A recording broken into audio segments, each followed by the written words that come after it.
First on reporter. നിലമ്പൂരിൽ PV Anwar സ്വതന്ത്ര സ്ഥാനാർത്ഥി.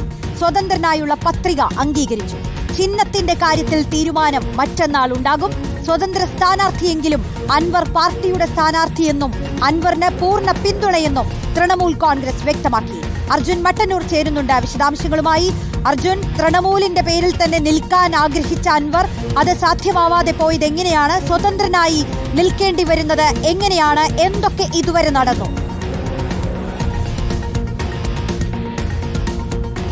റോഷ്നി, ഇന്ന് സൂക്ഷ്മ പരിശോധന നടന്നപ്പോഴാണ് PV അൻവറിന് തൃണമൂൽ കോൺഗ്രസിന്റെ സ്ഥാനാർത്ഥിയായി നിൽക്കാൻ കഴിയില്ല എന്ന് വരണാധികാരി അറിയിച്ചിരിക്കുന്നത്. അതായത് 2 സെറ്റ് പത്രികയാണ് PV അൻവർ നൽകിയത്. ഒന്ന് തൃണമൂൽ കോൺഗ്രസ് സ്ഥാനാർത്ഥിയായും മറ്റൊന്ന് സ്വതന്ത്ര സ്ഥാനാർത്ഥിയുമായാണ് PV അൻവർ പത്രിക സമർപ്പിച്ചത്. എന്നാൽ തൃണമൂൽ കോൺഗ്രസിന്റെ സ്ഥാനാർത്ഥിയായി നിൽക്കാൻ കഴിയില്ല, ആ പത്രിക തള്ളുകയായിരുന്നു. അതായത് തൃണമൂൽ കോൺഗ്രസ് ദേശീയ പാർട്ടി അല്ലാത്തതുകൊണ്ട് തന്നെ നാമനിർദ്ദേശ പത്രികയിൽ 10 പേർ ഒപ്പിടണം എന്നതായിരുന്നു നിയമം. പക്ഷേ അത് ചെയ്തിട്ടില്ല എന്ന് വരണാധികാരി കണ്ടെത്തി. എന്നാൽ സ്വതന്ത്ര സ്ഥാനാർത്ഥിയെ നിൽക്കാം എന്നും വരണാധികാരി പറയുകയുണ്ടായി.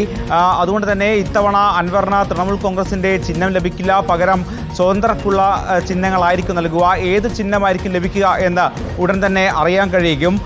2 സെറ്റ് പത്രികയായിരുന്നു PV അൻവർ നൽകിയത്. അതിൽ തൃണമൂൽ കോൺഗ്രസ് സ്ഥാനാർത്ഥിയായി നൽകിയ പത്രികയാണ് വരണാധികാരിയായ സബ് കളക്ടർ തള്ളിയിരിക്കുന്നത്.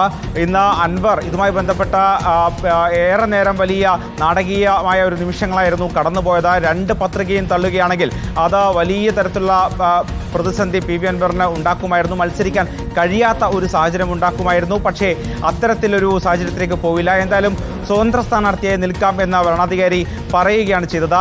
നിലവിൽ ഈ തൃണമൂൽ കോൺഗ്രസ് സ്ഥാനാർത്ഥിയായി നൽകിയ പത്രിക മാത്രമാണ് തള്ളിയിരിക്കുന്നത്. അതുകൊണ്ട് തന്നെ ഇത്തവണ ഒരു സ്വതന്ത്ര സ്ഥാനാർത്ഥിയായിട്ടായിരിക്കും തൃണമൂൽ കോൺഗ്രസിന്റെ നേതാവ് കൂടിയായ PV അൻവർ നിലമ്പൂരിൽ മത്സരിക്കുക. എന്തായാലും 2 സെറ്റ് പത്രികയിൽ 1 സെറ്റ് പത്രിക തള്ളിയിരിക്കുന്നു. അത് തൃണമൂൽ കോൺഗ്രസ് സ്ഥാനാർത്ഥിയായി നൽകിയ പത്രികയാണ് തള്ളിയത്. പകരം സ്വതന്ത്ര സ്ഥാനാർത്ഥിയായി ഇത്തവണ PV അൻവർ നിലമ്പൂരിൽ മത്സരരംഗത്ത് ഉണ്ടാവുകയും ചെയ്യും. റോഷ്നി.